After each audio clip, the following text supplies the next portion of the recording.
Membahas tentang hubungan atau relasi suami istri yang bentuknya adalah cinta dan kasih sayang, bahwa cinta dan kasih sayang antara suami dan istri itu bukan sekedar perasaan. Nah, jadi apa dong kalau bukan sekedar perasaan? Baik Bapak-Bapak sekalian, dari pengalaman kami di ruang konseling, kami banyak menemukan ungkapan-ungkapan seperti misalnya seorang istri yang mengatakan, saya sudah kehilangan rasa cinta kepada suami saya. Sekarang saya sudah tidak punya rasa apa-apa lagi kepadanya. Ilfil, kata seorang istri. Demikian pula seorang suami yang mengatakan, sekarang ini perasaan saya sudah sangat hambar. Saya sudah tidak lagi punya perasaan eh, yang demikian kuat kepada istri saya. Saya sudah kehilangan rasa. Jadi banyak orang yang merasa kehilangan rasa. Pertanyaannya kemudian adalah apakah memang menikah itu dibangun berdasarkan rasa? Apakah menikah itu semata-mata didirikan di atas rasa, bahwa aku punya rasa kepada dirinya? Nah, sahabat sekalian, ini fenomena menarik ya, yang sering kita keluhan-keluhan soal kehilangan rasa ini menjadi sesuatu yang sangat banyak kita temukan. Ketika orang-orang mengatakan bahwa saya sudah kehilangan rasa, ini adalah orang yang dulunya mengatakan ketika ditanya kenapa kamu menikah sama dia, karena saya punya perasaan cinta yang sangat kuat kepada dirinya. Rasa jiwaku sangat kuat untuk mencintai dan menyayanginya. Jadi ketika dulu ditanya mengapa menikah, dia berbicara soal rasa, dan begitu perjalanan sudah beberapa tahun dalam pernikahan itu, ada yang 3 tahun, 4 tahun, 5 tahun dalam pernikahannya, ada yang lebih dari 5 tahun, lalu mereka mengatakan kehilangan rasa, sudah nggak ada rasa apa-apa lagi. Itulah yang terjadi apabila pernikahan hanya mengandalkan rasa. Kalau rumah tangga hanya mengandalkan pada hadirnya rasa, rasa cinta, rasa kasih, rasa sayang dalam dirinya, kita harus memahami bahwa rasa di dalam kehidupan berumah tangga itu fluktuatif, berubah-ubah dengan sangat cepat. Suami dan istri itu ya, rasa di antara mereka, suasana rasa di antara suami istri itu dalam kenyataannya, dalam realitas sehari-hari, maka mengalami peristiwa fluktuasi yang sangat cepat. Misalnya kadang-kadang mengalami suasana perasaan yang sangat kuat ya, sayang, cinta yang sangat kuat kepada istrinya, kepada suaminya. Tapi pada waktu-waktu yang lainnya, dalam waktu yang tidak lama tiba-tiba berubah menjadi rasa yang berbeda. Jengkel, marah, benci bahkan ya muncul di antara suami dan istri itu. Demikian pula sebaliknya. Ada istri yang lagi jengkel, lagi marah sama suaminya. Tapi dalam waktu yang sangat singkat, perasaan itu tiba-tiba berubah total menjadi sangat suka kepada suaminya. Jadi fluktuasi perasaan itu hitungannya bukan tahunan, bukan bulanan. Itu bisa harian, bahkan dalam sehari itu bisa berubah-ubah rasa antara suami dan istri itu. Pagi merasa sangat sayang, tapi nanti siang bisa berubah menjadi jengkel, malam bisa berubah menjadi benci gitu ya. Itu yang namanya fluktuasi perasaan antara suami dan istri.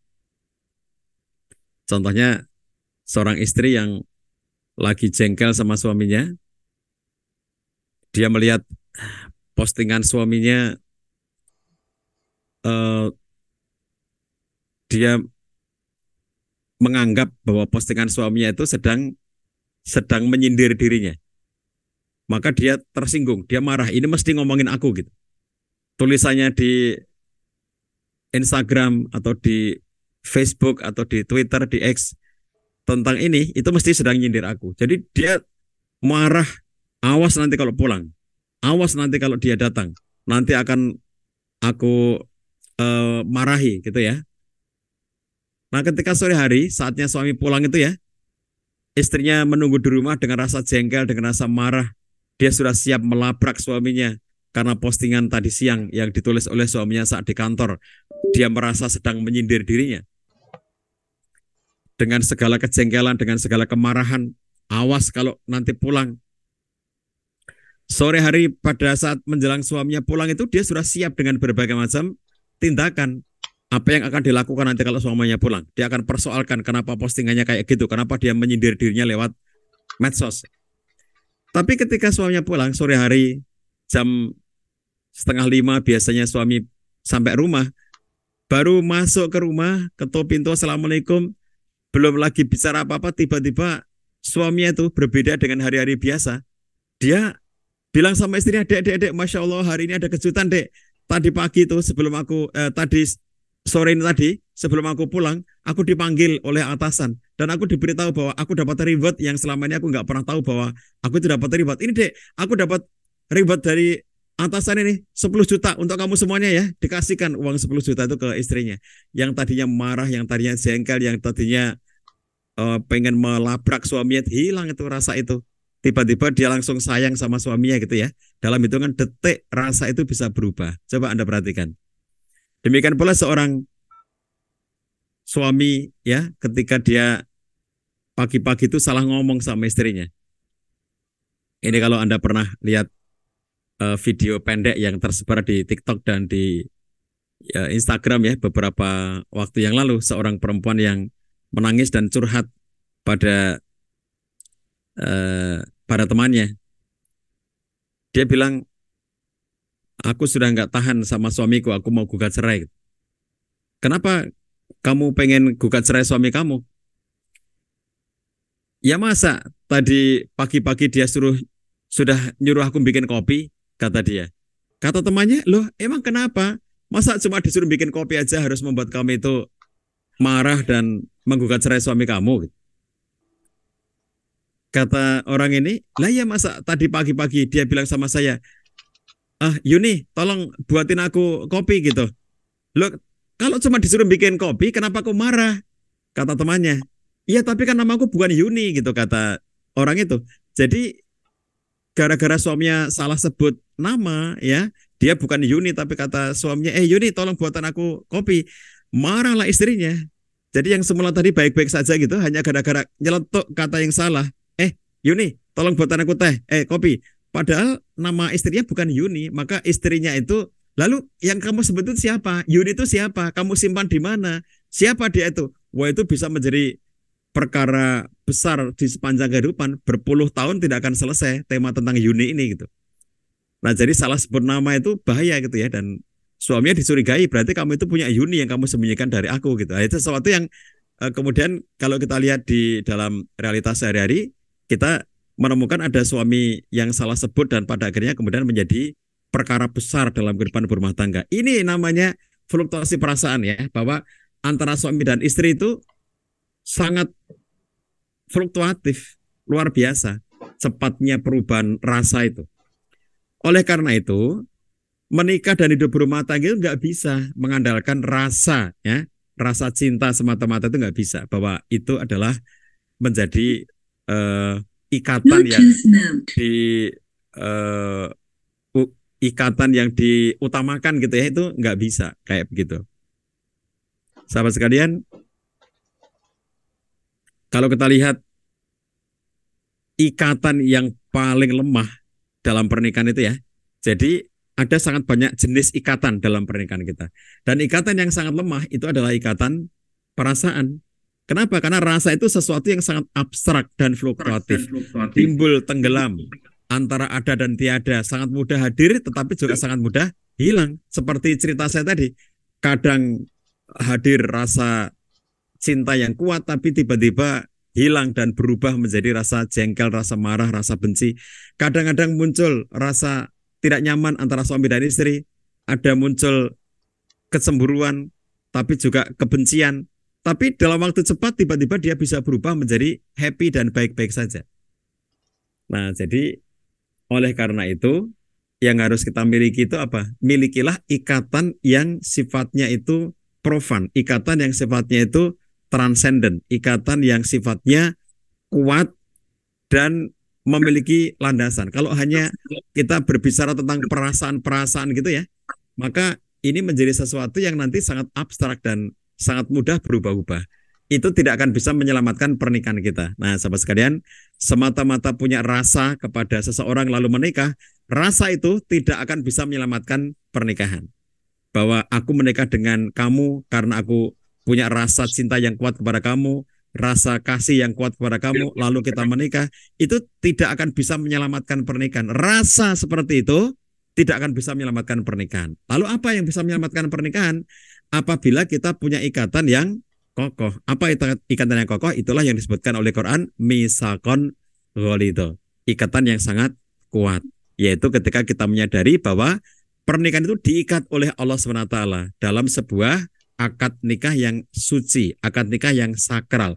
Sadar bahwa kita diikat oleh Allah SWT, yang oleh karena itu ini nanti akan muncul dalam bentuk pernyataan-pernyataan tujuan. Jadi menikah itu tujuanmu apa? Menikah itu motivasimu apa? Kita punya tujuan dan kita punya motivasi. Kita punya orientasi di dalam pernikahan itu. Misalnya kalau ada teman-teman ini yang masih lajang, kalau ada di antara teman-teman yang hadir ini masih belum menikah ya, ada laki-laki lajang, perempuan lajang, ketika Anda belum menikah, membayangkan tentang pernikahan itu apa yang Anda bayangkan? Kalau yang Anda bayangkan adalah bahwa Anda punya rasa yang kuat kepada seseorang lalu Anda menikah, maka ingatlah bahwa rasa adalah selemah-lemah ikatan di dalam pernikahan. Selemah-lemahnya ikatan dalam pernikahan adalah rasa, karena dia sifatnya abstrak dan fluktuatif. Tetapi kalau Anda memiliki tujuan, di mana tujuan Anda gantungkan kepada Allah SWT, bahwa menikah itu tujuannya apa? Misalnya ya, menikah untuk mentaati Allah SWT, menikah untuk ibadah. Oleh karena itu, motivasinya, niatnya harus ikhlas karena Allah SWT, karena tujuannya untuk mentaati Allah SWT. Nah, kalau memiliki definisi-definisi tentang tujuan dan motivasi, niat yang sakral seperti ini, profan, ini akan menyebabkan seseorang menjadi lebih kuat ikatannya, lebih kokoh ikatannya. Pernikahannya itu tidak semata-mata karena rasa, tetapi bahwa kita berdua bersama-sama mentaati Allah SWT. Kita berdua bersama-sama memiliki niat yang sama untuk mengikhlaskan semua proses ini karena Allah SWT. Terus. Teman-teman host, mohon semua peserta di mute ya. Suara audionya peserta oleh host saja. Host yang memute semua peserta. Nah, teman-teman sekalian, kalau kita perhatikan, begitu seseorang itu memiliki ikatan yang sifatnya kokoh ya, karena punya tujuan-tujuan yang jelas. Menikah untuk melaksanakan sunnah Nabi SAW, menikah untuk membangun keluarga yang sakinah, mawadah, warahmah, menikah untuk melanjutkan peradaban kemanusiaan, menikah untuk menunaikan peran-peran yang telah Allah tetapkan untuk hambanya di muka bumi. Nah, jadi kalau kita memiliki tujuan-tujuan yang jelas ya tentang pernikahan itu, berarti nikah itu tidak sekedar aku punya rasa kepada kamu dan kamu punya rasa kepada aku. Kalau semata-mata nikah itu adalah karena kita punya rasa, aku punya rasa kepada kamu dan kamu punya rasa kepada aku, maka rasa ini fluktuatif. Rasa ini sesuatu yang sifatnya berubah-ubah dalam waktu yang sangat cepat, bahkan dalam satu hari bisa muncul sangat banyak perasaan-perasaan yang berubah-ubah itu. Nah, oleh karena itu, menikahlah karena Anda berdua punya tujuan yang sama. Calon suami, calon istri punya tujuan yang sama. Ayo kita menikah untuk melaksanakan ketaatan kepada Allah SWT. Ayo kita menikah untuk menyembah kepada Allah SWT. Ayo kita menikah untuk melaksanakan sunnah Nabi Shallallahu Alaihi Wasallam. Ayo kita menikah untuk menyempurnakan agama kita. Ayo kita menikah untuk melahirkan keturunan-keturunan soleh dan solihah. Ini nikah yang ikatannya adalah tujuan-tujuan mulia. Yang seperti ini lebih kokoh daripada sekedar perasaan-perasaan. Nah, jadi kalau fakta bahwa rasa kita dalam hidup sehari-hari itu fluktuatif, kadang cinta banget, kadang benci banget. Itu sesuatu yang fluktuatif dalam diri kita. Tetapi kita tetap bertahan dalam kehidupan pernikahan itu karena kesamaan tujuan. Kita punya visi yang sama, kita punya motivasi yang sama, bahwa pernikahan kita itu adalah karena Allah SWT, diikat oleh karena kalimat Allah SWT yang telah menghalalkan kita dalam ikatan pernikahan ini. Itu menjadikan pernikahan kita menjadi sakral. Kalau ikatan kita itu sekedar rasa, itu hanya ikatan kemanusiaan aku dan kamu. Aku punya rasa kepada kamu, kamu punya rasa kepada aku. Di masa bulan madu rasa itu kuat banget, hadirnya rasa itu sangat kuat pada saat bulan madu, tetapi beriring waktu bulan madu selesai, maka hilang pula rasaku kepadamu, dan aku sudah mulai ilfil kepadamu. Aku nggak punya rasa apalagi kepada kamu, bahkan aku sekarang merasa jijik kepada kamu. Bayangkan kalau seorang suami sudah mengatakan aku jijik kepada istriku, dan seorang istri sudah mengatakan aku jijik kepada suamiku. Nah, kalau kita perhatikan sahabat sekalian, pasangan-pasangan yang mudah mengambil keputusan bercerai di saat menghadapi kehilangan rasa cinta, itu patut dipertanyakan apa tujuan pernikahan mereka. Jadi orang-orang yang mengatakan sudah hilang rasaku, jadi aku mau bercerai saja. Aku sudah tidak punya rasa lagi kepada dia, lalu aku akan bercerai saja dari dia. Jadi orang-orang yang sangat cepat memutuskan kita bercerai saja di saat mereka itu kehilangan rasa, ya. Jadi pada saat mereka kehilangan rasa, lalu kemudian mereka langsung mengatakan kita bercerai saja. Ini patut dipertanyakan. Terus tujuanmu apa nikah itu? Kalau hanya gara-gara kehilangan rasa itu, kamu memutuskan menikah. Bukankah kalau hari ini kehilangan rasa, besok bisa hadir lagi rasa itu? Jadi rasa itu fluktuatif. Yang tadi saya ceritakan, sehari bisa muncul berkali-kali fluktuasinya itu. Kalau kehilangan rasa langsung kemudian mau bercerai, padahal rasa yang semula indah itu bisa hadir lagi pada kesempatan yang lain. Nah, tapi kalau menikah dengan tujuan-tujuan yang mulia, tujuan yang ideal dan besar, maka pernikahan menjadi kokoh. Kita disatukan oleh tujuan-tujuan yang besar. Kita disatukan oleh visi, ingin menggapai surganya Allah SWT, ingin mendapatkan kehidupan yang bahagia dunia akhirat, ingin mendapatkan surga dunia baiti janati, dan surga di akhirat yang abadi nanti. Kalau tujuan-tujuan kita itu kokoh seperti itu, rumah tangga kita juga akan kokoh. Nah, jadi visi dan motivasi yang kokoh inilah yang bercorak sangat suci, ya, sangat sakral gitu. Tidak mudah berubah-ubah karena kita sendiri sudah menjaga, berlandaskan keimanan kita, berlandaskan ketakwaan kita, tidak semata-mata berlandaskan rasa. Aku mencintaimu karena Allah SWT. Aku menjaga pernikahan ini karena Allah SWT.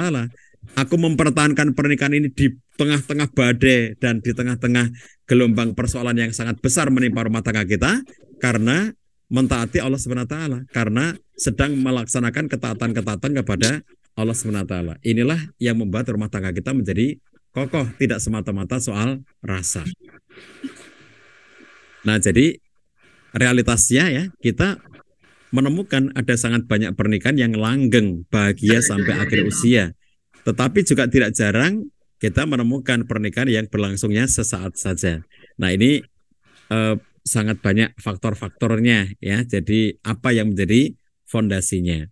Biasanya selama ini berkembang di tengah masyarakat kita bahwa cinta dan kasih sayang itu adalah perasaan. Mereka mendefinisikan cinta, kasih sayang itu semata-mata dimensinya itu adalah dimensi perasaan. Padahal kalau dimensinya itu kita letakkan dalam perasaan, itu menjadi sesuatu yang sangat fluktuatif. Tadi saya ceritakan betapa cepatnya berubah kalau kita letakkan cinta semata-mata pada dimensi perasaan. Mereka akan punya syarat ya kalau meletakkan cinta dan kasih sayang itu semata-mata pada dimensi rasa. Kalau aku punya rasa cinta pada kamu, kalau rasa kasih sayang itu muncul maka aku mau berbuat baik kepada kamu. Seorang istri bisa mengatakan, aku mau ngeladeni kamu, melayani kamu. Aku mau melayani kamu kalau aku sedang cinta sama kamu. Kalau rasa cintaku kuat padamu. Kalau aku lagi benci padamu, aku nggak mau lagi melayani kamu. Aku nggak mau lagi mentaati kamu. Seorang suami akan punya syarat. Aku mau menafkahi kamu apabila aku punya rasa cinta kepada kamu. Kalau rasaku sudah nggak cinta lagi pada kamu, maka aku nggak lagi mau menafkahi kamu. Ngapain aku menafkahi kamu, sedangkan aku nggak cinta kamu. Nah, jadi apabila apabila cinta itu diletakkan semata-mata dalam dimensi perasaan, dan perasaan itu sifatnya fluktuatif, berubah-ubah sangat dinamis, sangat cepat, maka bisa jadi seseorang akan memiliki syarat-syarat bahwa dirinya baru akan berbuat baik kepada suami, kepada istri, hanya apabila muncul rasa itu. Jika rasa itu nggak muncul, maka dia nggak mau berbuat baik.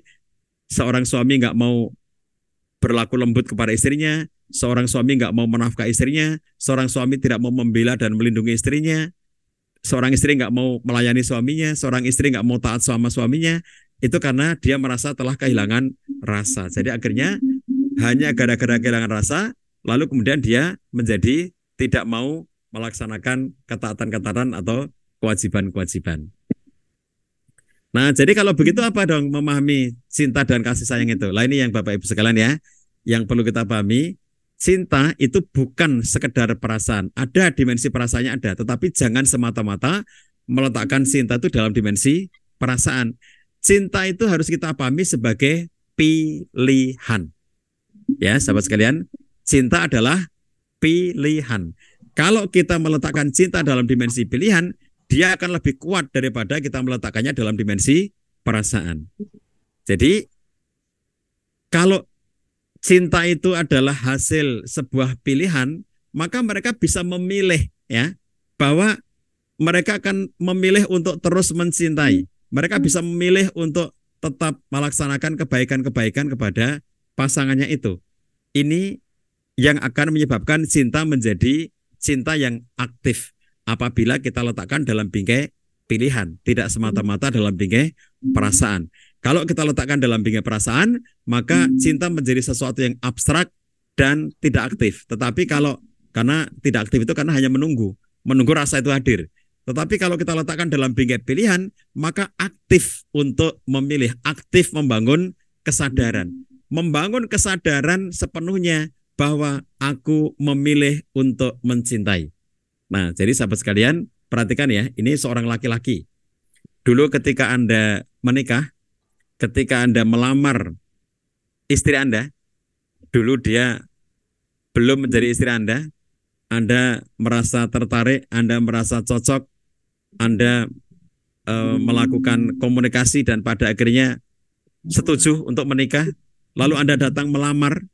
Pada saat Anda melamar, ingat ya para suami, ketika Anda datang melamar itu, Anda itu secara sadar memilih dia menjadi istri Anda. Jadi pernyataannya apa? Aku telah memilihmu untuk menjadi istriku. Maka aku memilih untuk terus mencintaimu di sepanjang kehidupanku. Itu yang namanya cinta adalah pilihan.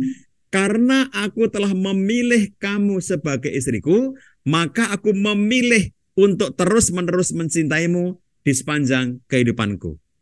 Nah, itu yang menjadi bentuk pertanggungjawaban bahwa cinta adalah pilihan. Kita bisa memilih untuk terus-menerus mencintai pasangan kita.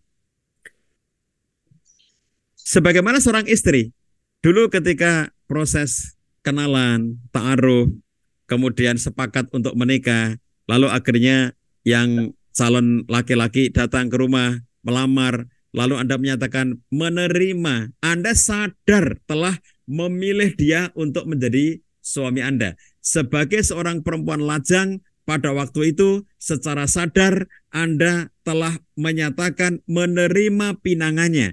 Yang berarti pada waktu itu Anda telah memilih dia untuk menjadi suami Anda.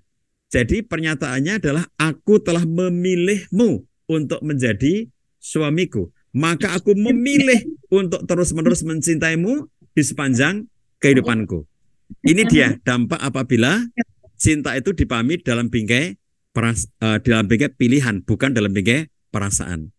Kalau dipahami dalam bingkai perasaan, yang muncul adalah fluktuatif. Perasaan itu datang pergi, silih berganti. Perasaan itu akan terus-menerus hadir secara berganti-ganti. Kadang kuat, kadang lemah, kadang hilang. Lalu muncul lagi, kuat lagi, lemah lagi, hilang lagi, fluktuatif. Tetapi kita bisa dengan sadar bahwa meletakkan cinta itu dalam bingkai perspektif pilihan. Secara sadar, aku telah menerima kamu sebagai suamiku. Secara sadar, aku telah memilih kamu sebagai istriku. Maka secara sadar pula, aku telah memilih untuk terus-menerus mencintaimu di sepanjang kehidupanku. Ini pilihan. Jadi orang bisa memilih untuk tidak lagi mencintai, tetapi kita bisa memilih untuk tetap mencintai. Karena ini pilihan. Nah, sahabat sekalian, tadi di depan saya sampaikan, apabila kita meletakkan cinta dalam bingkai pilihan, cinta ini kita letakkan dalam perspektif pilihan, maka akan menjadi cinta yang aktif, bukan cinta yang pasif. Kalau cinta yang pasif itu menunggu, pasif, tidak memiliki aktivitas yang aktif. Tapi kalau cinta itu kita letakkan dalam bingkai pilihan, maka dia akan bersifat aktif, melakukan sesuatu. Karakter cinta yang aktif itu tampak salah satunya kalau kita perhatikan teorinya Robert Sternberg yang menyatakan bahwa 3 komponen penting cinta, yaitu intimasi, passion, dan komitmen. Kata Robert Sternberg, dia mengatakan ada teori segitiga cinta, ya, bukan cinta segitiga ya, tapi segitiga cinta. Teori segitiga cinta yang dibuat oleh Sternberg menyatakan bahwa cinta itu terdiri dari komponen-komponen. Jadi para akademisi mengatakan cinta itu ilmiah, cinta itu akademik, cinta itu bisa dipelajari. Maka kata Sternberg, karena cinta itu bisa dipelajari, ya, cinta itu bisa dirumuskan, maka ditemukan ada 3 komponen aktifnya. Yang nomor 1 adalah komitmen, yang nomor 2 adalah intimasi atau kelekatan, yang nomor 3 adalah passion atau gairah. Nah, 3 inilah yang harus aktif diwujudkan. Jadi kalau pasangan suami istri, keduanya bersepakat untuk memahami bahwa cinta adalah pilihan, maka pasangan suami istri aktif untuk mewujudkan keintiman. Gimana caranya agar mereka itu bisa menjadi sosok pasangan yang intim satu dengan yang lainnya, yang dinyatakan dalam Quran, hunna libasulakum wa antum libasulahun. Para istri itu adalah pakaian bagimu dan para suami adalah pakaian bagi istrinya. Jadi kalau kita perhatikan, suami dan istri digambarkan oleh Quran sebagai libas. Lalu dikomentari oleh Ibnu Katsir dalam tafsirnya, fala ulfata baina ruhaini aqdamu mimma baina zaujaini. Tidak ada kelekatan yang lebih kuat pada 2 roh, pada 2 jiwa, kecuali antara suami dan istri. Enggak ada kelekatan yang lebih lekat, ya. Tidak ada kelekatan yang lebih kuat antara 2 orang, antara 2 jiwa, melebihi kelekatannya suami dan istri. Misalnya orang tua dengan anak, ya, itu punya ikatan, tetapi hubungan-hubungan yang terjadi antara orang tua dengan anak itu tidak pernah ada yang disebut sebagai hubungan intim. Satu-satunya hubungan yang bisa disebut sebagai hubungan intim hanyalah hubungan suami dan istri. Itu yang bisa disebut sebagai hubungan intim. Jadi tidak ada keintiman yang lebih intim daripada suami dan istri. Ada 2 orang sahabat, tetapi hubungan mereka meskipun sahabat dekat, tidak ada hubungan intim. Antara orang tua dengan anak, meskipun sangat kuat hubungan di antara mereka, tapi tidak ada hubungan intim. Satu-satunya yang ada hubungan sampai level intim adalah hubungan suami dan istri. Maka fala ulfata baina ruhaini aqdamu mimma baina zaujaini. Tidak ada kelekatan yang lebih kuat pada 2 jiwa melebihi kelekatan yang muncul pada suami dan istri. Nah, jadi suami istri itu akhirnya karena memahami cinta itu sebuah pilihan, mereka memilih untuk membangun keintiman, membangun kelekatan, membangun intimasi.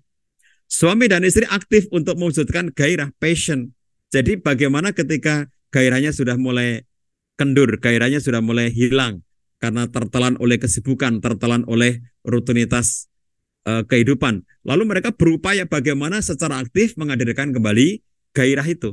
Demikian pula ketika komitmen sudah mulai kendor, ikatan-ikatan komitmen sudah mulai berkurang antara suami dan istri, maka kemudian mereka menjadi berupaya untuk menguatkan kembali. Ini karakter aktif ya. Ada usaha yang bercorak aktif dan dinamis karena menyadari bahwa cinta dan kasih sayang adalah sebuah pilihan. Karena sadar cinta itu pilihan, maka mereka sadar menghadirkan komponen-komponen yang bisa membuat cinta itu menjadi utuh. Karena kata Steinberg, kalau cinta itu isinya hanya komitmen saja, tanpa intimasi, tanpa kelekatan, dan tanpa passion, tanpa gairah, maka itu disebut sebagai empty love, cinta yang kosong, pepesan kosong. Kalau suami istri itu misalnya mereka mengatakan begini, udahlah, yang penting kita ini tetap sebagai suami istri. Terserahlah mau ngapain, yang penting kita nggak bercerai. Kalau kamu mau selingkuh ya silakan, toh sudah tidak ada rasa di antara kita. Yang penting tidak bercerai. Demi nama baik keluarga kita, demi menjaga perasaan orang tua kita, demi karir di tempat kerja kita masing-masing, udahlah kita nggak usah bercerai. Terserah masing-masing kita, jangan saling mengganggu, kita nggak ada rasa nggak apa-apa, yang penting tidak bercerai. Itu berarti mereka itu sudah nggak punya passion, nggak punya gairah, dan tidak punya intimasi, hanya berkomitmen untuk tidak bercerai. Nah, seperti ini itu namanya cinta yang kosong, nggak ada isinya sama sekali. Cinta yang hanya berdiri pada kesepakatan untuk tidak bercerai, tidak bisa dinikmati di dalamnya gitu. Empty love ya kata Steinberg itu, pepesan kosong gitu ya. Nah, jadi oleh karenanya coba kita bangun kesadaran, kita bangun pilihan itu dalam diri kita. Saya sadar sepenuhnya harus menjaga keutuhan dan keharmonisan keluarga. Saya sadar sepenuhnya harus menghadirkan kebahagiaan dalam keluarga. Oleh karena itu, saya memilih untuk memberikan cinta dan kasih sayang terbaik untuk istri dan anak-anak. Saya memilih untuk memiliki keintiman, gairah, dan komitmen hanya kepada istri saya. Nah, maksudnya tidak kepada orang-orang lainnya. Demikian pula seorang istri. Saya sadar sepenuhnya harus menjaga keutuhan dan keharmonisan keluarga. Saya sadar sepenuhnya harus menghadirkan kebahagiaan dalam keluarga. Oleh karena itu, saya memilih untuk memberikan cinta dan kasih sayang terbaik untuk suami dan anak-anak. Saya memilih untuk memiliki keintiman, gairah, dan komitmen hanya kepada suami saja. Nah, di sini kita akan menjaga diri untuk tidak terjebak dalam perselingkuhan, untuk tidak memiliki keintiman-keintiman kepada pihak lain di luar sana, untuk tidak punya kelekatan-kelekatan kepada pihak lain di luar sana, untuk tidak memiliki gairah kepada, kalau seorang laki-laki tidak memiliki gairah kepada perempuan lain di luar sana, kalau seorang istri tidak memiliki gairah kepada laki-laki lain di luar sana, dan berupaya secara aktif dengan pilihan sadar untuk tidak membangun komitmen dengan pihak-pihak lain di luar sana yang tidak halal bagi kita. Nah, jadi oleh karenanya, sahabat sekalian, inilah konsekuensi apabila cinta itu kita letakkan sebagai pilihan, tidak sekedar sebagai perasaan. Jadi, karena aku cinta pasanganku, seorang suami karena aku cinta istriku, seorang istri karena aku cinta suamiku, maka aku memilih untuk setia. Setia itu sebuah pilihan. Memilih setia atau memilih untuk berkhianat, untuk tidak setia dengan pernikahan itu, untuk memiliki selingkuhan-selingkuhan di semua tempatnya. Setiap kota yang dikunjunginya ada satu selingkuhannya. Nah, itu berarti dia memilih untuk tidak setia. Kita bisa memilih untuk setia. Sesuatu yang kemudian kita upayakan di dalam kehidupan kita agar kesetiaan itu tetap bisa kita jaga. Memilih untuk bersabar. Ketika misalnya seorang suami dia memiliki pandangan ya bahwa istrinya itu tidak baik ya, istrinya itu menjengkelkan gitu. Ketika kemudian dia melihat bahwa istrinya itu seseorang yang sangat menjengkelkan, maka kemudian dia berupaya untuk bersabar ya, tidak cepat-cepat aku sudah nggak mau lagi sama kamu karena kamu nggak mau dinasihati, aku sudah benci sama kamu karena kamu tidak lagi mau menuruti aku. Nah, tidak begitu, memilih untuk bersabar. Ketika seorang istri melihat suaminya menjengkelkan, suaminya banyak sekali hal yang tidak membuatnya berkenan gitu, maka seorang istri memilih untuk bersabar. Kenapa? Karena dia sadar cinta adalah pilihan. Maka aku memilih untuk bersabar. Oleh karena itulah kemudian dia bersabar ketika suaminya itu ada hal-hal yang tidak diinginkan. Jangan cepat-cepat mengatakan, aku sudah benci sama kamu, aku muak sama kamu, aku jijik sama kamu. Kamu sangat menjengkelkan, kamu tidak mau, tidak peduli lagi sama aku sudah nggak mau lagi sama kamu. Kita bercerai saja, itu namanya tidak sabar. Kita bisa memilih untuk sabar, dan itulah perintah Quran, surat An-Nisa ayat 19. Fa'in karihtumuhunna fa'asa antakrahu syai'a wa yaj'alallahu fihi khairan katsira. Fa'in karihtumuhun, kalau kamu tidak menyukai sesuatu dari istrimu, dari suamimu, maka bersabarlah, kata para ulama tafsir. Fa'in karihtumuhun, kalau kamu nggak suka sesuatu pada istrimu, kamu nggak suka sesuatu pada suamimu, bersabarlah, kata para ulama tafsir. Bersabarlah, itu perintah agama, ya. Jadi memilih untuk bersabar, meskipun kita melihat kekurangan pada istri. Pasti semua istri punya kekurangan. Meskipun istri juga punya kelebihan, ya, ada hal-hal yang istimewa dari istri kita, tapi pasti dia juga punya kekurangannya. Memilih untuk bersabar terhadap kekurangan suami.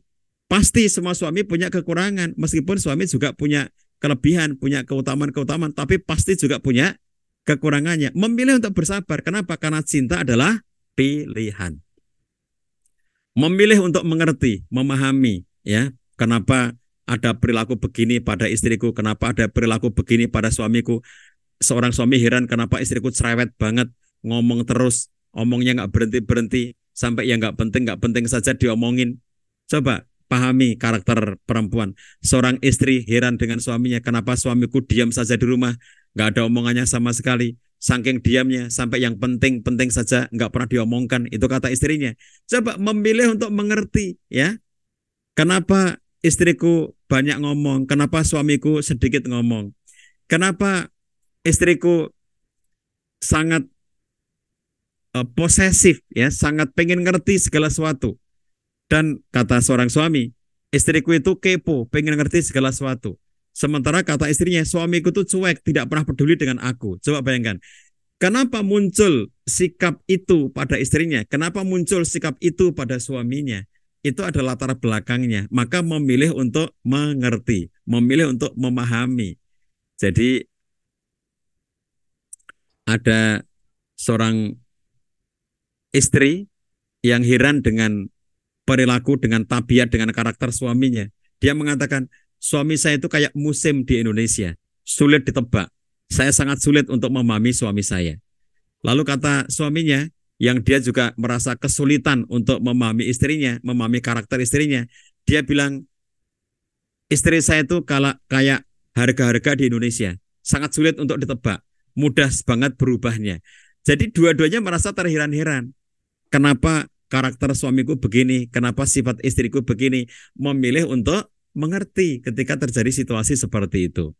Kemudian karena cinta adalah pilihan, maka kita memilih untuk menghargai pasangan kita. Mungkin saja ada hal-hal tertentu yang kita nggak setuju dengan pendapatnya, tapi aku menghargainya. Mungkin saja ada keputusan-keputusan tertentu yang sebetulnya aku kurang sepakat dengan itu, tetapi aku menghargainya. Mungkin saja ada aktivitas-aktivitas kesehariannya yang membuat kita merasa kurang bisa menerima, tetapi kita menghargai, ya, saling menghargai, ya. Kalau terjadi hal yang tidak nyaman, kita nasihati. Kalau terjadi sesuatu yang tidak pada tempatnya, kita luruskan dengan kelembutan. Tetapi aku menghargai dirinya. Jadi jangan sampai kehilangan respect, ya. Suami yang kehilangan respect kepada istri yang kehilangan respect kepada suami, ini akan menimbulkan petaka yang sangat berbahaya dalam rumah tangga kita. Kalau suami dan istri sudah tidak bisa saling menghargai. Ada istri mengatakan, aku tidak dianggap apa-apa di rumah ini. Aku sama sekali tidak dihargai oleh suamiku. Ada suami yang mengatakan, aku sudah tidak dianggap apa-apa, aku dilecehkan, aku direndahkan, aku sudah tidak dihargai lagi di rumah ini. Perasaan sakit hati akibat merasa tidak dihargai itu akan menimbulkan petaka berkepanjangan dalam rumah tangga. Lalu ketika merasakan ada kesulitan-kesulitan ya dalam interaksi, dalam komunikasi, setiap kali ngomong terasa tidak nyambung, setiap kali ngajak ngobrol terasa kering ya, tidak ada suasana antusias dalam interaksi dan komunikasinya, memilih untuk menyesuaikan diri. Ayo kita menyesuaikan diri. Dia punya karakter, aku punya karakter. Dia punya kebiasaan, aku punya kebiasaan. Dia punya latar belakang keluarga, aku juga punya latar belakang keluarga yang berbeda. Dia punya pengalaman kehidupan, aku juga punya pengalaman kehidupan yang tidak sama. Oleh karena itu, aku memilih untuk menyesuaikan diri. Ya. Kemudian karena cinta adalah pilihan, maka kita memilih untuk memberikan yang terbaik untuk pasangan kita. Kita memilih untuk memberikan pelayanan yang terbaik. Kita memilih untuk memberikan prasangka terbaik kita, husnudon, kepada pasangan, dan menolak untuk suudon, prasangka buruk kepada pasangan. Kita memilih untuk memberikan senyuman yang terbaik. Kita memilih untuk memberikan sapaan yang terbaik. Kita memilih untuk memberikan kata-kata yang terbaik. Ada studi yang dilakukan oleh John Gottman di laboratoriumnya. Dia mengatakan di antara tanda bahwa ada problem yang serius pada suami dan istri itu adalah ketika mereka itu memulai mengawali komunikasi itu dengan permulaan yang kasar. Pagi-pagi sudah mengawali dengan kalimat-kalimat yang kasar. Misalnya nggak Ramadan ya, nggak puasa gitu. Ini pagi-pagi jam segini kok nggak ada kopi, nggak ada teh. Apa saja kerjaan istri? Kamu ngapain aja pagi ini? Nggak ada teh, nggak ada kopi. Nah, pagi-pagi sudah ngomel. Ada istri yang pagi-pagi sudah ngomel. Ngerti istri sibuk seperti ini, malah kamu santai-santai main handphone saja. Apa saja kerjamu? Kamu nggak peduli dengan istri. Belum lagi ngomong yang baik-baik, sudah muncul omelan-omelan. Itu namanya mengawali dengan hal yang buruk, ya. Jadi oleh karena itu, upayakan mengawali hari dengan sapaan yang baik, mengawali hari dengan ungkapan yang lembut, memberikan hadiah yang terbaik untuk pasangan, pelayanan terbaik untuk pasangan, senyuman terbaik untuk pasangan, penampilan terbaik untuk pasangan, kata-kata terbaik untuk pasangan. Ketika Ibnu Katsir memberikan penjelasan mengenai ayat wa ashiruhunna bil ma'ruf, maka Ibnu Katsir mengatakan tiga penjelasan.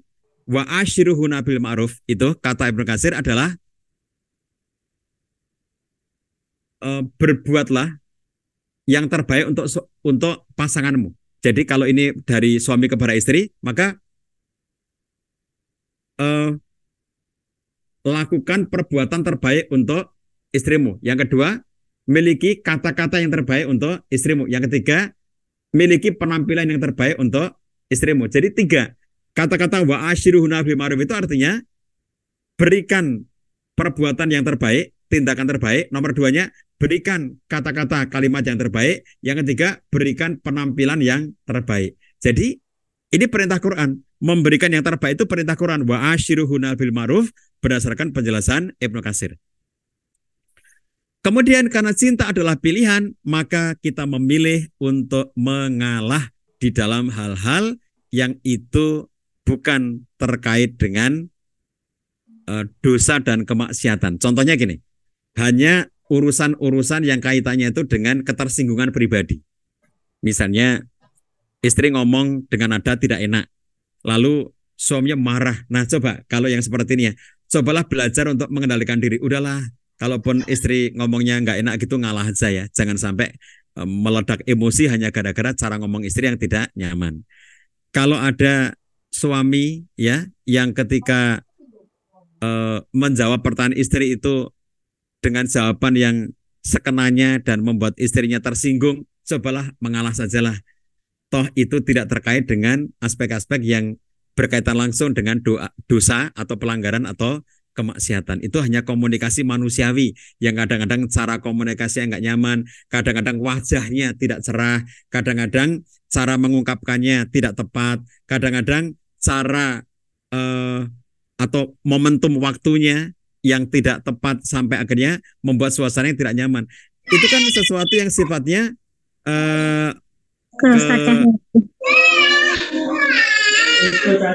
tolong ya, host. Ya, makasih. Jadi Kalau kita lihat dalam kehidupan kita sehari-hari, maka kita akan menemukan bahwa antara suami istri muncul ketersinggungan, muncul ketidaknyamanan, itu bisa rutin setiap harinya. Maka memilih untuk mengalah ya. Kalau sudah mulai muncul ada emosi, udahlah ngalah saja. Oh, ini bukan sesuatu yang sifatnya pelanggaran, bukan sesuatu yang sifatnya dosa. Kecuali kalau ini menyangkut aspek pelanggaran syariat, menyangkut dosa, menyangkut kemaksiatan. Karena ada pelanggaran terhadap syar'i, ada perbuatan yang melanggar syar'i, maka ini harus diluruskan supaya apa? Supaya bertaubat. Tidak dibiarkan saja. Tapi kalau sekedar urusan-urusan yang sifatnya itu kemanusiaan ya, aku kok nggak enak banget sih cara kamu jawab aku tadi kok kayak begitu, udahlah ngalah aja ya, jangan sampai dikembangkan menjadi pertengkaran. Aku tersinggung banget dengan jawabanmu tadi itu, udahlah ya, itu ngalah saja karena itu bisa sesuatu yang sifatnya fluktuatif karena perasaan suami istri yang sifatnya fluktuatif itu. Kemudian karena cinta adalah pilihan, maka aku memilih untuk memaafkan. Nih sahabat sekalian, mumpung sekarang menjelang Idul Fitri, yang biasanya kita Idul Fitri itu momentum secara tradisional ya, meskipun bukan perintah agama, bukan perintah syar'i.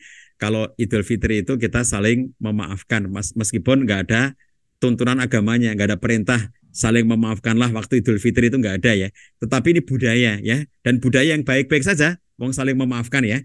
Yang penting jangan menunggu memaafkan itu hanya ketika Idul Fitri ya. Jadi memaafkan itu kapan saja, dan ketika Idul Fitri saling memaafkan ya baik-baik saja begitu. Pilih untuk memaafkan. Maafkan pasanganmu, maafkan suamimu, maafkan istrimu ya, atas segala yang membuat kamu terluka, atas segala yang membuat kamu kecewa, atas segala yang membuat kamu menangis karenanya, atas segala hal yang membuat kamu tidak nyaman karenanya, atas hal yang membuat kamu merasa terlukai harga dirimu, coba maafkan semuanya. Dan ayatnya sangat jelas, faman afa wa aslaha fa'ajruhu ilallah. Barang siapa yang memaafkan dan berbuat kebaikan, maka pahalanya dari sisi Allah. Allah tidak ngitung-ngitung lagi pahala yang diberikan. Tidak lagi dengan hitungan lipat 10 kali atau 100 kali atau 700 kali atau 1000 kali. Tidak lagi seperti itu. Tapi semuanya pahala dari Allah, yang Allah akan berikan pahala sebanyak-banyaknya kepada hamba yang mau memaafkan dan berbuat kebaikan. Jadi ada dua, afa wa aslaha, memaafkan dan berbuat baik. Enggak sekedar memaafkan. Contohnya gini, suami pernah melakukan kesalahan, lalu kata istrinya, sudahlah aku maafkan saja. Tapi setelah itu dia dingin dengan suaminya, enggak mau melayani suaminya. Lah kamu, aku masih enggak bisa melayani kamu karena kamu telah berlaku kesalahan yang mengecewakan aku. Aku sudah memaafkan kamu, tapi aku nggak bisa melayani kamu. Itu namanya baru satu sisi, memaafkan. Belum wa aslaha. Faman afa wa aslaha. Memaafkan dan berbuat kebaikan. Tetap berbuat baik kepada istri, tetap berbuat baik kepada suami, meskipun suami atau istri ini mengecewakan. Makanya di antara ayat wa asyiruhunna bil ma'ruf itu, sebagian mufasir mengatakan tetap berbuat baik kepada istri, entah istri itu dicintai atau tidak dicintai. Nah itu tidak memberikan persyaratan ya, aku baik kepada kamu kalau aku lagi suka sama kamu. Jadi seorang istri yang sedang tersakiti hatinya oleh suami, lalu dia memaafkan dan berbuat kebaikan meskipun kepada suami yang pernah menyakitinya. Sudah aku maafkan dan aku tetap akan melayani kamu. Ini adalah memilih untuk memaafkan. Kenapa? Karena cinta adalah pilihan. Dan karena cinta adalah pilihan, maka aku memilih untuk bahagia bersama dengan pasanganku. Memilih bahagia bersama istriku, memilih bahagia bersama dengan suamiku, itu adalah pilihan kebahagiaan ya. Memilih untuk bahagia bersama dengan pasangan kita.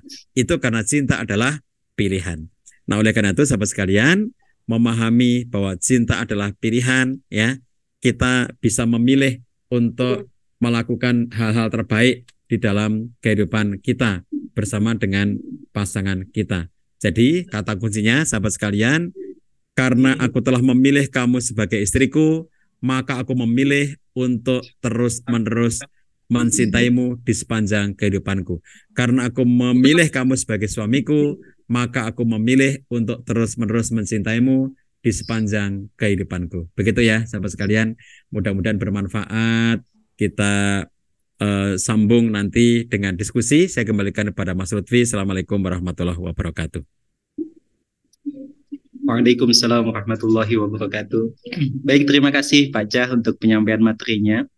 Bapak dan Ibu sekalian, kita ada sesi tanya jawab bersama Bapak Cahyadi Takaryawan. Kami berikan kesempatan kepada Bapak dan Ibu sekalian yang kiranya ingin bertanya langsung atau juga bisa melalui kolom chat Bapak Ibu, nanti kami bacakan. Ini eh, kita kasih mungkin sampai jam 17.15. Jadi kepada Bapak dan Ibu yang ingin bertanya, kami persilahkan untuk bisa raise hand bagi yang ingin bertanya langsung, atau juga bisa juga via kolom chat Bapak Ibu. Semoga. Izin Ustadz, mau tanya ini. Masya Oh, Allah. boleh Mangga. Bapak Was Gorontalo. Masya Semoga Allah. saya kasih kesempatan waktu Bapak. Ustadz Ya, Agus, ada. mangga Ustadz Agus. Alhamdulillah ini lagi di mobil ini, tapi saya mengikuti terus. Masya Assalamualaikum Allah. warahmatullahi wabarakatuh. Assalamualaikum warahmatullahi Waalaikumsalam wabarakatuh. Singkat saja Ustadz, kalau kita melihat ayat itu kan zina linnasi hubus syahwati minan nisa ya. Ya, Diperindah dalam pandangan laki-laki itu cenderung atau suka kepada wanita. Kalau saya memahami itu kan cinta itu sebetulnya kan berasal dari situ Ustadz. Itu bagaimana Ustadz? Barangkali mohon dijelaskan gitu. Terima kasih Ustadz, ya, singkat aja. ya, Terima kasih makasih Pak Bapak Was. Agus.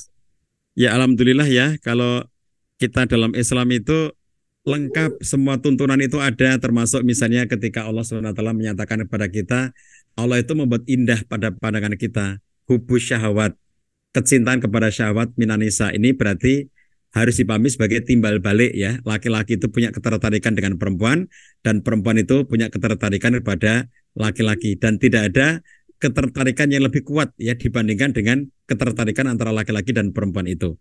Maka ini menjadi ketertarikan yang sangat kuat. Nah, inilah yang kemudian bisa menjadi energi untuk membangun kehidupan pernikahan, karena Allah jadikan saling tertarik satu dengan yang lainnya. Tetapi membangun kecintaan kepada pasangan itu tentu basic kita. Kita tidak berdiri pada landasan yang kosong, bukan berdiri di awang-awang yang nggak ada apa-apanya gitu ya, bukan bebas nilai. Tetapi cinta kita letakkan pada ketaatan kepada Allah SWT. Dan itu basicnya. Jadi bahwa Allah telah jadikan kita itu ada rasa ketertarikan. Ini basic pada semua manusia. Makanya level-level ini bagi teman-teman yang belum menikah ya, bagi teman-teman yang lajang, coba pahami perasaan Anda. Perasaan laki kepada perempuan, perempuan kepada laki-laki itu ya, umumnya melalui 3 tahapan. Tahapan 1 namanya ketertarikan. Ini yang disebutkan dalam ayat ini. Zuyyina linasi hubus syahawati minanisa, dan seterusnya. Wal banin wal qanatiril muqantarati, dan seterusnya. Jadi ayat ini menunjukkan adanya ketertarikan antara laki-laki dan perempuan. Perempuan tertarik laki-laki, laki-laki tertarik perempuan. Ini level 1 dari interaksi perasaan antara laki-laki dan perempuan, bahwa mereka memiliki ketertarikan satu dengan yang lainnya, saling tertarik gitu ya. Maka mereka punya rasa saling tertarik satu dengan yang lainnya. Sebab kalau sampai dewasa, laki-laki tidak tertarik perempuan, perempuan tidak tertarik laki-laki, ini ada yang salah dalam dirinya. Jadi kalau teman-teman ini sudah dewasa ya, sudah kuliah bahkan, tapi tidak pernah tertarik ya, Anda laki-laki nggak pernah tertarik dengan perempuan, Anda perempuan nggak pernah tertarik dengan laki-laki, itu perlu dibawa ke psikolog atau psikiater, karena ada sesuatu yang harus dibereskan pada diri Anda. Karena nggak lazim ya, lazimnya dia punya ketertarikan. Bahkan yang sudah tua kayak saya ya, saya itu lebih tua daripada Ustadz Agus Gorontalo itu, saya lebih tua dari beliau. Yang tua kayak saya pun juga tetap punya ketertarikan, karena saya laki-laki dan saya normal. Jadi saya ngelihat cewek tertarik itu wajar ya, Pak Agus, karena saya laki-laki gitu. Kalau saya malah tertarik dengan laki-laki, lah nggak wajar gitu. Jadi Ustadz Agus itu tertarik dengan cewek cantik, itu wajar karena Pak Agus laki-laki. Kalau Pak Agus malah tertarik dengan cowok, lah itu nggak wajar gitu ya. Ini adalah kewajaran. Tetapi itulah sebabnya maka kenapa dalam konteks membangun cinta ini tidak cukup hanya dengan berdasarkan kewajaran-kewajaran, tapi harus berdasarkan ajaran agama, yaitu bahwa untuk membangun pernikahan itu ada tata caranya, sehingga akhirnya tidak semata-mata karena aku suka kamu, kamu suka aku. Karena di situ tidak bebas nilai. Bukan berarti bahwa kalau aku suka kamu, kamu suka aku, lalu kemudian kita bisa langsung menikah. Lah nggak bisa. Kenapa? Karena ada value-nya. Apakah value kita sama ya? Kalau ternyata dalam Islam ya ada pihak-pihak yang dilarang untuk dinikahi. Jadi perempuan-perempuan yang haram dinikahi oleh laki-laki. Kalau orang yang kita cintai itu ya secinta apapun kita kepada dirinya, itu masuk kategori haram dinikahi, nggak boleh kan diteruskan gitu. Itu yang namanya cinta itu tidak bebas nilai. Meskipun basicnya adalah ketertarikan yang Allah berikan, Allah tanamkan kepada setiap laki-laki dan perempuan itu. Tapi itu dibingkai dengan nilai, dibingkai dengan value, bahwa rasa ketertarikan itu kemudian kita bingkai dengan cara yang baik, dengan cara yang benar. Nah, jadi ketertarikannya itu manusiawi, fitrah, Allah berikan kepada manusia, tetapi untuk mewujudkan sampai level pernikahan, maka ada tata cara yang harus diwujudkan. Ada hal-hal yang harus dipenuhi.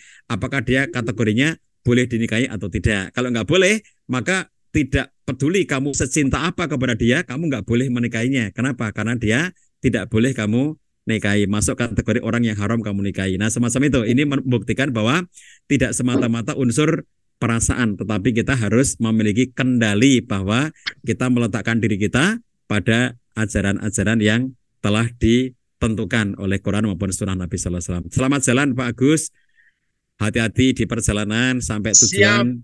Jazakumullah khairan jaza, puasa Ustaz. bersama. Selamat ketemu keluarga. Oke. Siap. Kebetulan hanya yang bawa ini. Oh, alhamdulillah. Baik, terima kasih Bapak Was Gorontalo berkenan untuk menanyakan pada sore hari ini. Kita lanjutkan Pak Cah untuk pertanyaan selanjutnya ini karena sudah mulai masuk pertanyaannya. Saya bacakan pertanyaan Pak Cah. Ya, maka. Pak Cah, bagaimana jika seorang suami sudah mentalak seorang istri dan istri sudah dipulangkan ke keluarga? Suami sudah memblok komunikasi dengan istri. Bagaimana cara seorang istri yang mempertahankan pernikahan ini? Sedangkan suami maunya sudah bercerai begitu, Ustaz. Baik. Jadi teman-teman sekalian, kalau kita gunakan perspektif Imam Syafi'i ya. Jadi tentang talak ini kita harus punya rujukan dulu. Kalau menurut kompilasi hukum Islam KHI, maka talak hanya bisa dilakukan di depan pengadilan ya. Jadi kompilasi hukum Islam tidak mengakui ada talak yang dilakukan sendiri oleh seorang suami kepada istrinya. Harus dilakukan di depan sidang pengadilan, di pengadilan agama. Itu kalau KHI. Tapi kalau kita gunakan perspektif Imam Syafi'i, maka ketika seorang suami mengatakan aku talak kamu, maka berarti dia sudah resmi talak satu ya. Sejak dia mengatakan saya talak kamu, karena kata Imam Syafi'i, apakah dia serius, dia bergurau, dia emosi, itu sama ya, disebut sebagai talak satu. Begitu dia sudah mengucapkan saya talak kamu, talak satu, maka berlakulah hitungan ya, hitungan untuk adanya masa iddah. Masa iddah itu adalah masa tunggu, yaitu selama 3 bulan. Memang para ulama berbeda pendapat. Salah satu quru ya 3 kali suci itu atau 3 kali haid itu berbeda penafsiran. Sehingga kalau kita perhatikan contoh seperti ini ya, itu menjadi bagaimana kita menghitung dengan cermat. Hitungan 3 bulan itu mulai dari kapan? Yaitu mulai dari sejak diucapkan talak. Sambil contoh saja ya, sekarang ini namanya bulan April. Misalnya gini, seorang suami mentalak istrinya itu tanggal 1 April. Maka kalau 3 bulan berarti April, Mei, Juni. Berarti sampai akhir Juni nanti. April, Mei, Juni kalau kita menggunakan penanggalan Masehi. Kalau menggunakan penanggalan Hijriah, sekarang ini akhir Ramadan. Nanti kalau sekarang itu tanggal berapa Ramadan sampai nanti Syawal, itu kita hitung sampai 3 bulan ya. Jadi sampai Dzulqa'dah itu kemudian kita melihat bahwa oh ini sudah 3 bulan gitu. Kalau 3 bulan konsekuensinya apa? Masa iddah sudah habis. Kalau masa iddah sudah habis apa? Berarti tidak bisa rujuk ya. Yang bisa adalah kembali akad nikah, itu konsekuensinya. Nah, jadi pahami dulu konsekuensi hukumnya ya teman-teman sekalian. Suami sudah mentalak 1. Berarti ini keyakinannya adalah keyakinan dengan mazhab Syafi'i, bukan dengan menggunakan pendapat kompilasi hukum Islam. Kalau menggunakan KHI, talak harus dilakukan di depan pengadilan, berarti harus melakukan gugat cerai secara formal baru bisa dihitung. Kalau menggunakan mazhab Imam Syafi'i, berarti ketika suami sudah mengatakan saya talak kamu, berarti itu sudah mulai berlaku talak 1. Talak 1 dihitung 3 bulan sejak dari talaknya itu. Nah, ketika talak 1 3 bulan, sahabat sekalian, maka 3 bulan ini akan menyebabkan berakhirnya ya hitungan masa iddah. Konsekuensinya, kalau sudah berakhir masa iddah, maka mereka berdua sudah tidak bisa rujuk lagi dan mereka betul-betul sudah bukan suami istri. Kalau mereka masih dalam masa iddah, sebetulnya masih dibolehkan untuk tinggal dalam satu rumah 3 bulan itu masa iddah, itu masih tinggal dalam satu rumah. Malah menurut sebagian ulama mengatakan bahwa mereka malah harus tinggal serumah. 3 bulan di masa iddah itu harus tinggal serumah. Sebagian ulama mengatakan begitu karena diharapkan dalam 3 bulan itu di masa iddah itu terjadi rujuk. Kalau rujuk pada saat mereka di dalam masa iddah, maka tidak perlu akad nikah baru, nggak ada akad nikah baru. Ya rujuk langsung rujuk dengan perkataan dan perbuatan. Perkataan mengatakan, ayo dek kita rujuk, ayo kata istrinya, maka rujuklah mereka tanpa saksi. Kenapa? Karena waktu mencerai juga tanpa saksi. Seorang suami, saya ceraikan kamu, itu nggak ada saksinya. Maka ketika dia mengatakan, ayo dek rujuk, aku minta maaf ya kemarin sudah mentalak kamu. Iya mas, aku mau rujuk kok. Selesai sudah rujuk mereka sepanjang masih masa iddah 3 bulan itu. Makanya penting menghitung masa iddahnya kapan, berakhirnya kapan itu penting banget ya, karena itu nanti digunakan untuk menghitung mundur sampai kapan dikatakan masih sebagai masih di masa iddah itu. Oke. Tetapi kalau masa iddah sudah selesai, lalu kemudian ini sudah berada di bulan di luar masa iddah, bolehkah mereka kembali sebagai suami istri? Boleh, tetapi istilahnya mereka harus membangun nikah kembali, yaitu dengan akad nikah baru, nggak bisa lagi dengan rujuk perkataan atau rujuk perbuatan. Kalau tadi rujuk perkataan dengan perkataan, rujuk perbuatan dengan hubungan suami istri. Jadi kalau nggak ada omongan apa-apa, tetapi suami mengajak istrinya melakukan hubungan dan istrinya mau, berarti rujuk. Tanpa omongan pun mereka sudah dihitung sebagai rujuk. Paham ya teman-teman sekalian? Ini konsekuensi hukum dari adanya talak itu, dari adanya perceraian. Jadi oleh karenanya, jika memang kemudian mereka itu talak ya, dihitung sebagai talak 1, maka apa yang bisa dilakukan? Tadi pertanyaannya, apa yang dilakukan oleh istri sementara suaminya sudah menutup komunikasi? Sepanjang itu masih di masa iddah, maka masih punya hak bagi istri itu untuk ketemu suaminya, untuk ngobrol dengan suaminya, untuk meminta rujuk, itu masih ada hak bagi dirinya untuk bertemu, bahkan hidup tinggal serumah pun masih diperbolehkan ya, boleh ya untuk tinggal serumah sepanjang itu masih di dalam masa iddah itu. Oke. Nanti kalau sudah selesai masa iddah harus pisah rumah karena sudah bukan suami istri, mereka sudah orang lain, sudah tidak boleh lagi untuk rujuk dengan perbuatan. Misalnya sudah lewat masa iddah, ayo dek kita berhubungan, lah itu sudah nggak boleh ya. Kenapa? Karena sudah bukan suami istri. Kalau masih di masa iddah, mereka itu berarti kalau mereka berhubungan suami istri, berarti mereka itu menyatakan rujuk dengan perbuatan hubungan intim itu. Tapi kalau sudah selesai masa iddah, hubungan intim itu terlarang ya, karena nggak bisa rujuk dengan cara itu. Rujuknya atau nikah laginya harus dengan cara akad nikah baru. Itu kalau sudah keluar atau selesai masa iddah. Jadi karena Anda sebagai istri, maka yang bisa Anda lakukan adalah mengupayakan dengan jalan satu, Anda misalnya ya langsung datang ke rumah suami dan minta baik-baik ketemu karena mau menyelesaikan apakah ini akan diteruskan dengan tindakan perceraian yang resmi ke pengadilan agama atau masih bisa diperbaiki demi anak-anak, misalnya gitu ya, itu diomongin gitu. Jadi kalau dulu ketemu baik-baik, kalaupun pisah baik-baik lah ya.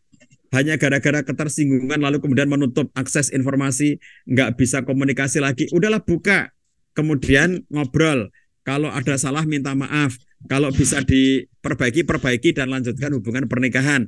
Kalau sudah tidak bisa diperbaiki, pisah dengan cara baik-baik. Nah ini bisa dimediasi, ini cara keduanya mediasi oleh orang yang dipercaya ya, misalnya oleh seorang mediator, oleh seorang konselor, oleh seorang psikolog untuk memediasi, atau oleh seorang ulama, seorang ustadz gitu ya, untuk memediasi hubungan di antara mereka berdua. Minta tolong kepada seseorang yang dipercaya untuk memediasi, ini langkah kedua. Langkah ketiganya, kalau sudah nggak bisa dimediasi, maka meminta penyelesaian dari jalur keluarga yang dinyatakan dalam Quran, hakaman min ahlihi wa hakaman min ahliha, yaitu mendatangkan satu pihak perwakilan dari keluarga laki-laki dan satu perwakilan dari pihak keluarga perempuan, lalu mereka akan melakukan musyawarah menentukan seperti apa akhir dari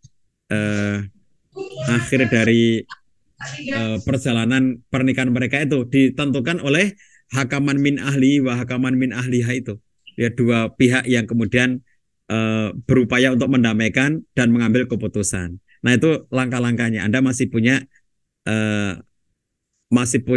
kesempatan sepanjang masih di masa idah. Bagaimana kalau ternyata sudah selesai masa idahnya? Kalau sudah selesai masa idahnya, kalau memang Anda masih ingin kembali, yang bisa dilakukan adalah meminta kepada suami itu untuk melakukan akad nikah baru kalau dia mau, ya. Kalau dia nggak mau, ya sudah, kan nggak bisa maksa gitu ya.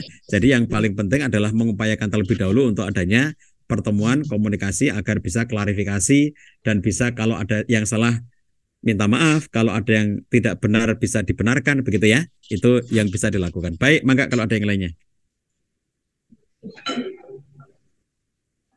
Terima kasih Pak Ca. Ini masih ada beberapa pertanyaan Pak Ca. Kami bacakan untuk pertanyaan selanjutnya. Pertanyaan selanjutnya, Assalamualaikum warahmatullahi wabarakatuh. Assalamualaikum.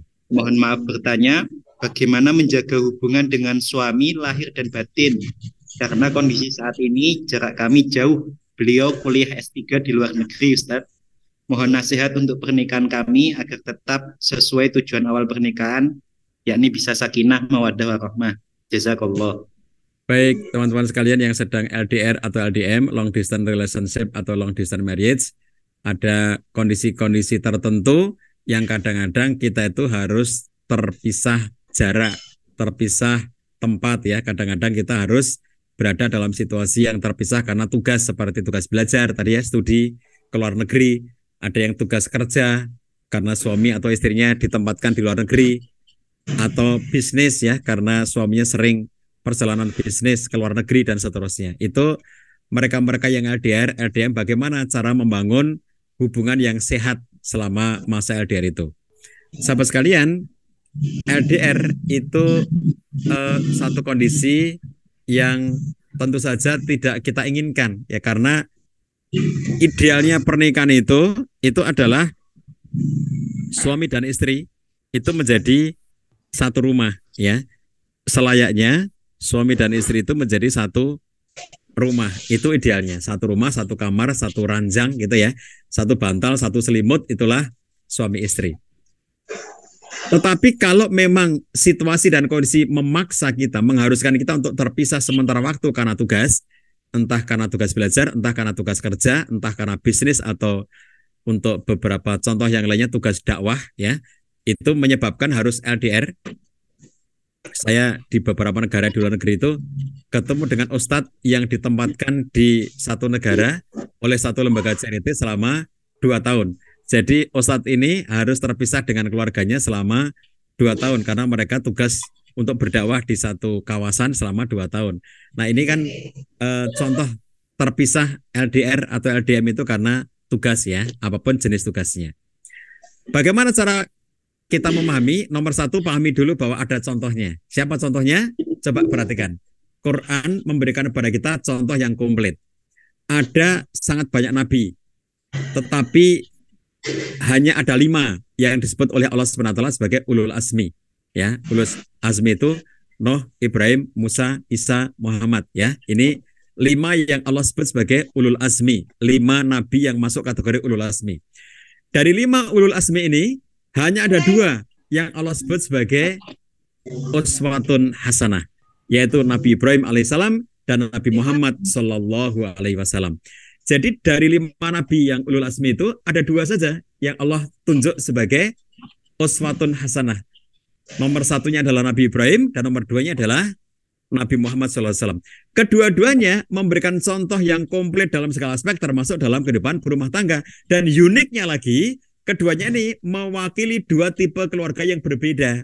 Nabi Ibrahim alaihissalam itu lebih dekat kepada keluarga yang LDR karena Nabi Ibrahim itu sangat jarang ketemu dengan keluarganya. Sering harus berdakwah ke tempat yang jauh sehingga sangat lama beliau tidak pulang kembali kepada keluarganya. Kalau Nabi Muhammad SAW itu mewakili keluarga yang tinggal serumah dengan istri dan anaknya. Jadi ini dua contoh uswatun hasanah, dua contoh teladan utama kita dalam kehidupan. Yang satunya Nabi Ibrahim itu memberi contoh kepada kita bagaimana hidup berumah tangga ketika LDR, dan Nabi Muhammad SAW memberikan contoh kepada kita ketika suami istri itu berada dalam kehidupan yang menyatu jadi satu gitu. Jadi Nabi Ibrahim apa contohnya? Perhatikan, meskipun LDR jarang ketemu, teman-teman ingat ya, saking jarangnya ketemu dengan keluarga, sampai anaknya nikah saja, itu Nabi Ibrahim itu nggak tahu loh ya. Ismail menikah itu Nabi Ibrahim nggak tahu. Sampai tidak tahu siapa istrinya Ismail. Istrinya Ismail, sang menantu ini nggak kenal mertuanya. Maka kemudian ketika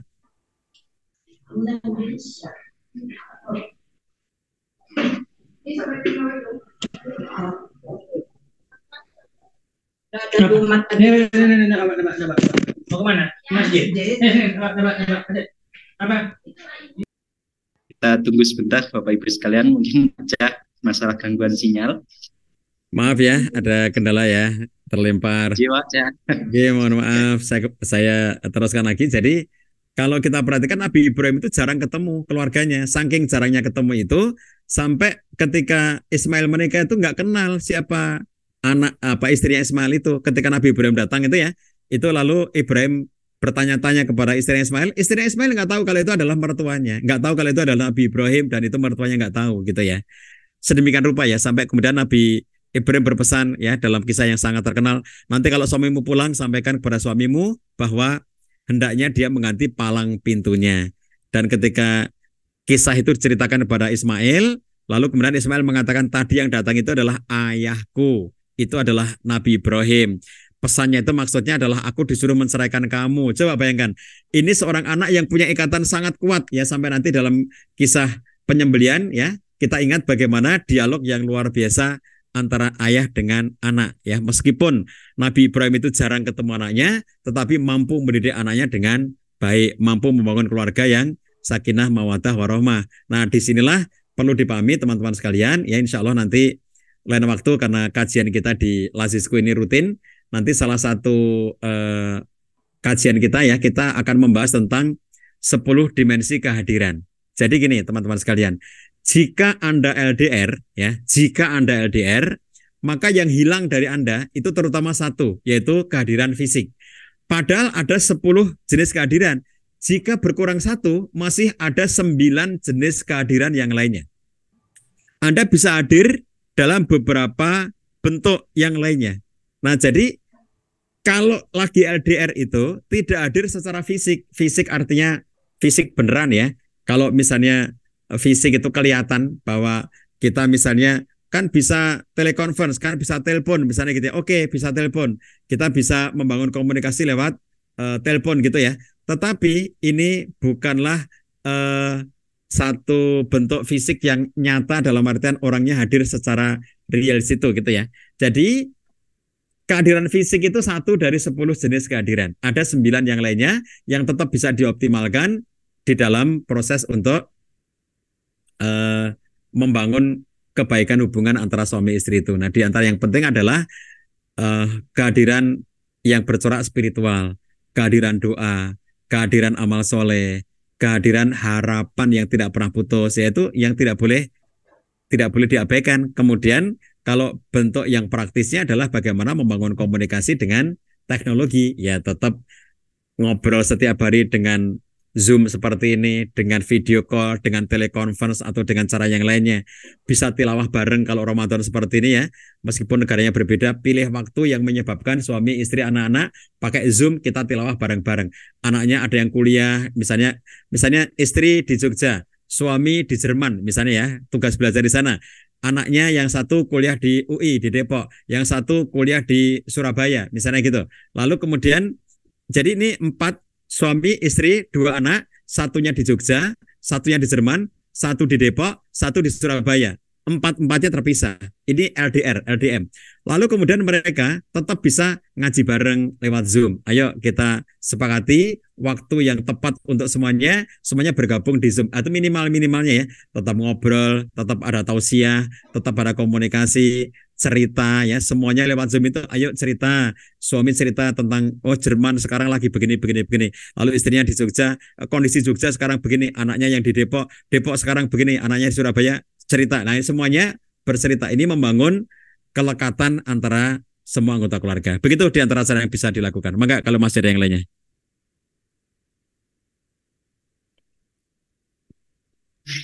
Baik, terima kasih Pak Cak. Kita masih ada beberapa pertanyaan. Bapak dan Ibu sekalian, kami sampaikan tentu di sore hari ini tidak semua pertanyaan bisa kami jawab Bapak Ibu. Kami nanti akan mereka beberapa pertanyaan, insya Allah Pak Cak akan menjawabnya di lain kesempatan, nanti mungkin berupa teks atau berupa juga jawaban via voice note di grup. Jadi kami sampaikan kepada Bapak Ibu sekalian, barangkali belum bergabung Bapak Ibu di grup menjadi keluarga Qur'ani Lazisku, kami mohonkan Bapak Ibu bisa bergabung agar kita mudah terhubung, agar jamaah sekalian bisa mengikuti kajian-kajian Pak Cah berikutnya. Kita lanjutkan Pak Cah untuk pertanyaan selanjutnya. Mungkin ini pertanyaan terakhir Pak Cah, tidak apa-apa, karena kita keterbatasan waktu.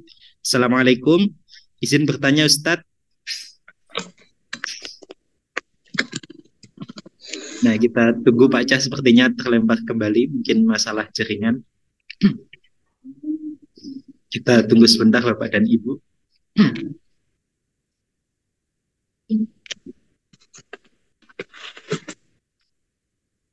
Kita menunggu Pak Cah terlebih dahulu, Bapak Ibu.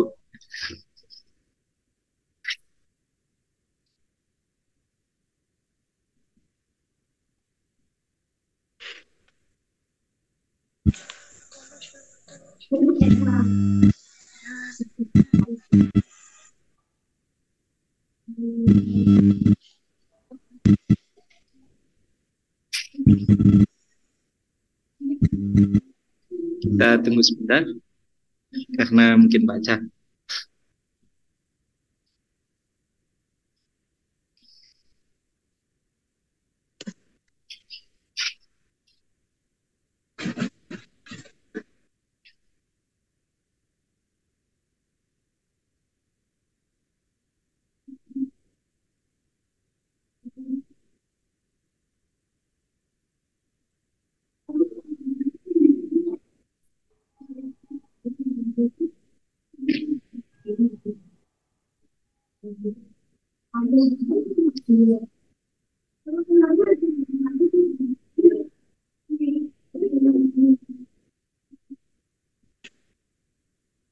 Bapak dan Ibu, kita masih menunggu Pak Cah. Sepertinya beliau kendala untuk di jaringan.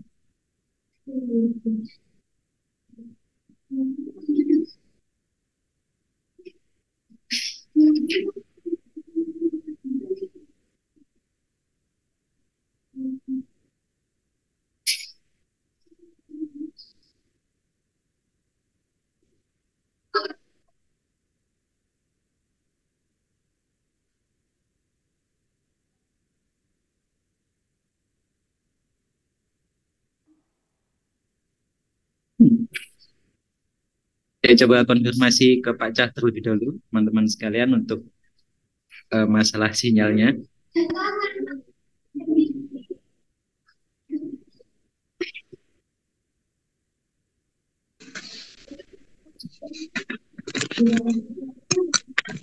Bagi menunggu Pak Cah, kami sampaikan kembali, insya Allah kegiatan dari Ngobrol Parenting Islami ini Bapak dan Ibu, kami sampaikan bahwa ini komitmen dari Lazisku untuk membersamai dan menciptakan parenting Islami yang bermanfaat.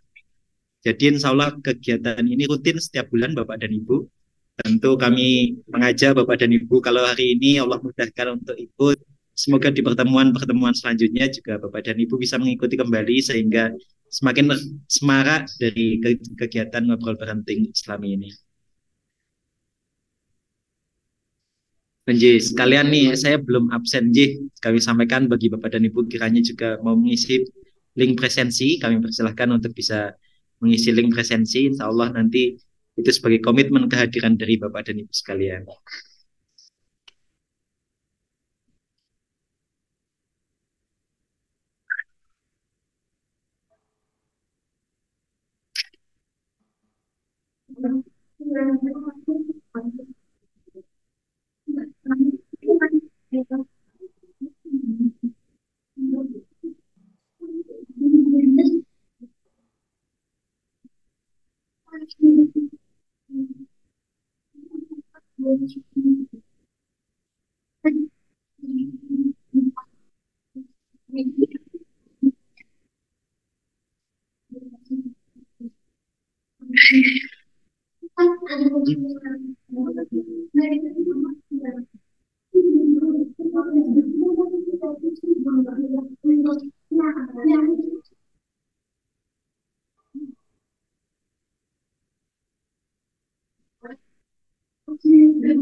Bapak dan Ibu, terima kasih bagi yang sudah menunggu. Kami sudah mengkonfirmasi ke Ustaz Cahyadita Karyawan. Beliau masih mengalami kendala jaringan, Bapak dan Ibu. Jadi insya Allah kami sampaikan untuk agenda Ustaz Cahyadita Karyawan selanjutnya. Insya Allah kita akan berjumpa kembali dengan Pak Cah dalam Ngobrol Parenting Islami. Insya Allah di tanggal 25 Mei 2024. Nah, tentu kami mengajak bagi Bapak dan Ibu sekalian, mari kita ajak keluarga kita, mari kita ajak teman-teman kita untuk bisa mengikuti Ngobrol Parenting Islami ini, insya Allah bersama Ustadz Cahyadita Karyawan di tanggal 25 Mei 2024. Juga pada Bapak dan Ibu sekalian yang belum bergabung dalam grup, kami mohonkan bisa bergabung dalam grup. Terima kasih kepada Bapak dan Ibu sekalian yang telah bergabung dalam Zoominar pada sore hari ini. Semoga Ramadan kali ini Bapak dan Ibu sekalian masih dapat kita full power untuk mengerjakan ibadah-ibadah di bulan suci Ramadan ini. Terima kasih Bapak dan Ibu yang sudah bergabung. Sampai berjumpa kembali di pertemuan-pertemuan selanjutnya. Semoga Allah Subhanahu wa taala meridhoi apa yang telah kita lakukan pada sore hari ini. Mohon maaf banyak kesalahan. Billahi taufik wal hidayah. Assalamualaikum warahmatullahi wabarakatuh. Terima kasih Bapak dan Ibu sekalian. Sampai berjumpa di pertemuan-pertemuan yang selanjutnya.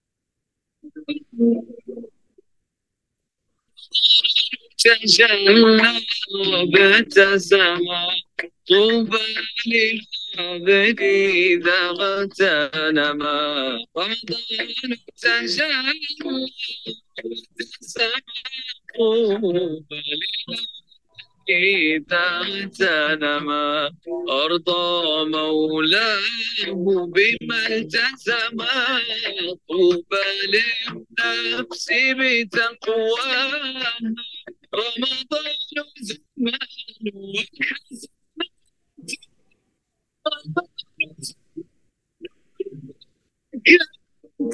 رمضان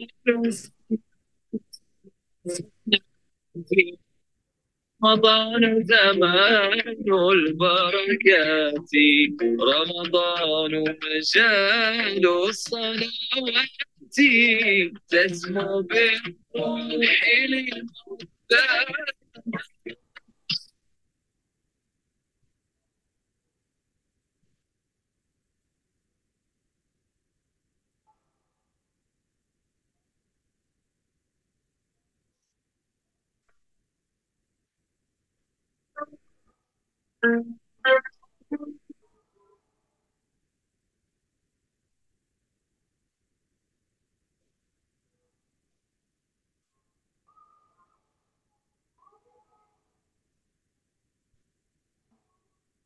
يا من صليت بكل الأنبياء يا من في قلبك رحمة للناس قلوبا بالإسلام يا حبيبي يا شافعي يا رسول الله بأمي وأبي فديتك سيدي عليك يا حبيبي حبيبي.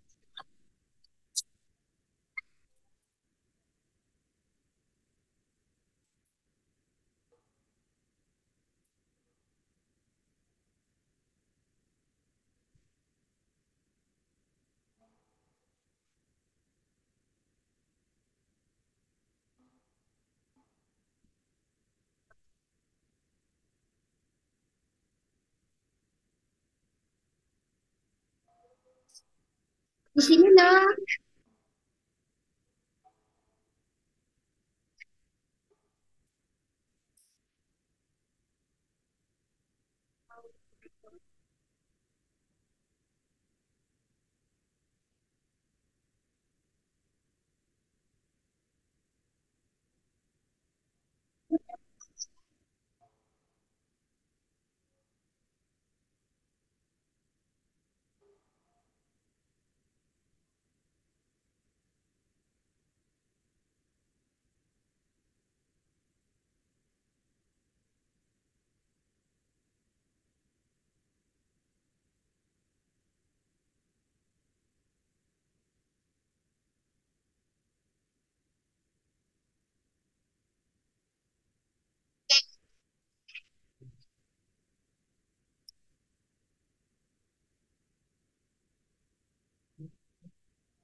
Recording stopped.